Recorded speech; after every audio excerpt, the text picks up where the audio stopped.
You may import your data in SPSS by clicking File, Import Data, and choosing the file types that you are going to import. For our class exercise, let's choose Excel. Select the data and click Open. I will use the default settings and click OK. So immediately, the variables characteristics are edited.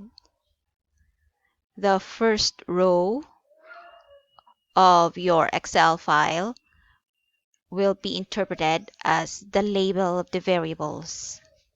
Notice, however, that the levels of measurement are not correct. So student's code may be considered as nominal. So I'll just choose nominal, even though it's numeric in nature. But student's code does not have a numerical value, so I'll just choose nominal. Pre-test is scale, post-test is scale, sex is nominal, group is nominal, highest educational attainment is considered to be ordinal, grit score will be interpreted as scale. These two variables have categories. So for sex, I'll have 1 for male, 2 for female. I'll click OK. And for the group, 1 for experimental group. If you are conducting an experimental research, you may decide to specify what intervention you're supposed to use. So 2 for control.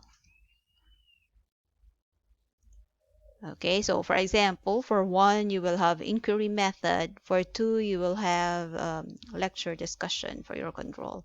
Click OK. So we're done. Let's review the data. So as you can see here, we have the names or the labels of the variables, and the values are all in.